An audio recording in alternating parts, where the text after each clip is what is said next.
আসসালামু আলাইকুম everyone, welcome back to my channel. আজকে তৈরি করে দেখাবো বিকালের নাস্তার জন্য মুসমুসে আলুর একটা স্ন্যাক্স বা ময়দার স্ন্যাক্স, যেটা বলুন খুবই মজাদার, একটা ক্রিসপি। এটা মুখে দিলে কুড়মুড়ে শব্দ হবে, আর এটা ক্রিসপি, খেতেও অসাধারণ টেস্ট। আশা করি আমার রেসিপিটি আপনাদের ভালো লাগবে। ভালো লাগলে চ্যানেলটি সাবস্ক্রাইব করে দেবেন, লাইক আর শেয়ার করবেন ফ্রেন্ডস এবং ফ্যামিলির সাথে। তো চলুন আমরা সহজ পদ্ধতিতে কীভাবে এই স্ন্যাক্সটা বানানো যায়। তো এই জন্য আমার লাগবে ময়দা। আমি এখানে 1 কাপ নিয়েছি ময়দা। ময়দার পর দিয়েছি স্বাদ মতো লবণ, দিয়েছি 1 চা চামচ কালো জিরা, দিয়ে দিচ্ছি 1/4 চা চামচ থেকে একটু কম বেকিং সোডা, এটা দিলে একটু ক্রিস্পি হয়, আর দিয়ে দিচ্ছি 1 চা চামচ চিনি, এটা স্বাদটা বাড়াবে। তো আমি ভালো করে মিশিয়ে নিচ্ছি। মিশিয়ে নিয়ে 1 চা চামচ দিয়ে দিচ্ছি তেল। তেল দিয়ে ভালো করে মিশিয়ে নিচ্ছি, তাহলে এটা মুসমুসে খাস্তা হবে। তো এবার এটাকে পরিমাণ মতো পানি দিয়ে আমি আস্তে আস্তে একটা ডো তৈরি করে নিয়েছি। ডোটা একেবারে শক্ত হবে না, আবার একেবারে নরমও হবে না। তো আমি ওইভাবে ডোটা মেখে নিয়ে এটাকে ভালো করে মসৃণ করে 10 মিনিটের জন্য ঢেকে রেখে দিচ্ছি রেস্ট হওয়ার জন্য। এর ফাঁকে ভিতরে আলুর পুরটা তৈরি করে নেব। আমি আলুটা আগেই সিদ্ধ করে নিয়েছি, তো খোসা ছাড়িয়ে আমি একটু ম্যাশ করে নিয়েছিলাম। এখানে আমি 1 টেবিল চামচ দিয়ে দিচ্ছি সয়াবিন তেল, দিয়ে দিচ্ছি 1/2 চা চামচ সরিষা, আমি সাদাটা ব্যবহার করেছি, আর দিয়ে দিচ্ছি 1/2 চা চামচ আস্ত জিরা, জিরাটা দিয়ে ফোড়ন হিসেবে ব্যবহার করেছি। এবার দিয়ে দিচ্ছি পেঁয়াজ কুচি, দিয়ে দিচ্ছি কাঁচামরিচ কুচি আর গাজর কুচি। তো একটু নেড়ে চেড়ে আমি সটে করে নিয়ে নিচ্ছি আদা কুচি, আর দিয়ে দিচ্ছি রসুন কুচি। এগুলো আপনারা পেস্টটাও ব্যবহার করতে পারবেন। তো এবার এগুলো সবগুলো উপকরণ আমি ভালো করে মিশিয়ে কিছুক্ষণ ভেজে নিচ্ছি, একটু নরম হয়ে যাওয়ার জন্য আর কাঁচা ফ্লেভারটা চলে যাওয়ার জন্য। তারপরে দিয়ে দিচ্ছি স্বাদ মতো লবণ, দিচ্ছি 1/4 চা চামচ হলুদের গুঁড়া, 1/4 চা চামচ মরিচের গুঁড়া, 1/2 চা চামচ দিয়ে দিচ্ছি চিলি ফ্লেক্স। ঝালটা আপনারা পরিমাণ বুঝিয়ে দিবেন, যেহেতু আগে কাঁচামরিচ দেওয়া আছে। তো এরপর দিয়ে দিচ্ছি 1 চা চামচ থেকে একটু বেশি চাট মশলা, এখানে আপনারা ম্যাজিক মশলাটাও ব্যবহার করতে পারবেন। তো এখানে আমি মাঝারি সাইজের 2টা আলুকে সিদ্ধ করে আগে থেকে গ্রেট করে নিয়েছিলাম, আর দিয়ে দিচ্ছি এখানে 1 কাপের মতো চিকেন কিমা কুচি।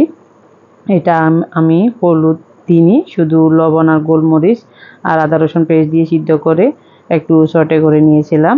তো এবার সবগুলো উপকরণ আমি মিশিয়ে নিচ্ছি। আমি এ পর্যায়ে চুলার ফ্লেমটা একদম লোতে রেখেছি, আর এখানে আমি কোনো পানি ব্যবহার করিনি।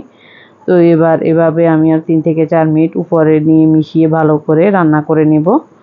তো রান্না আমার প্রায় হয়ে আসছে।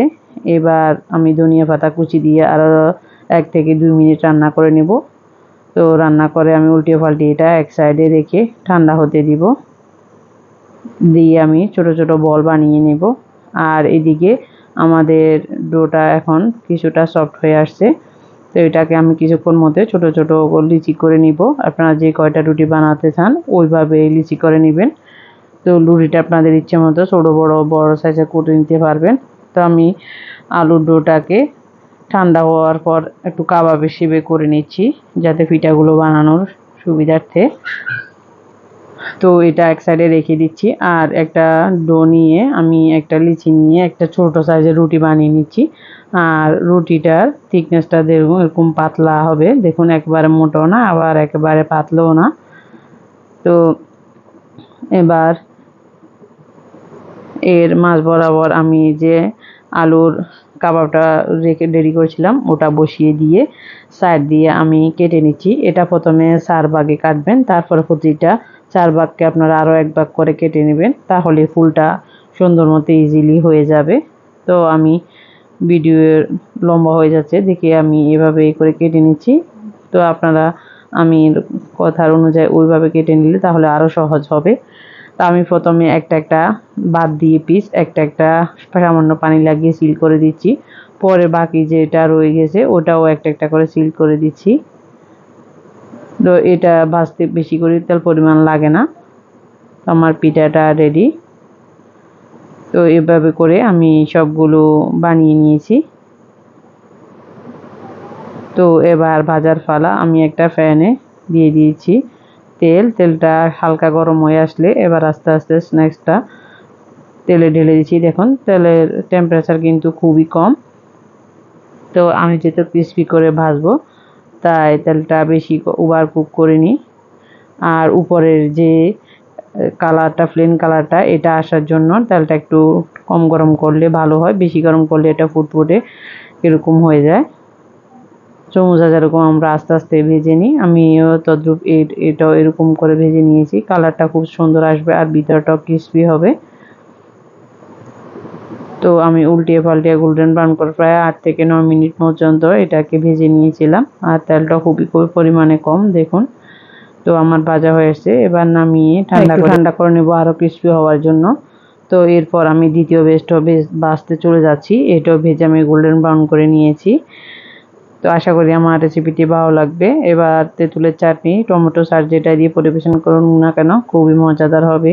তো আজ এ পর্যন্ত, ভালো থাকুন, সুস্থ থাকুন, আল্লাহ হাফেজ।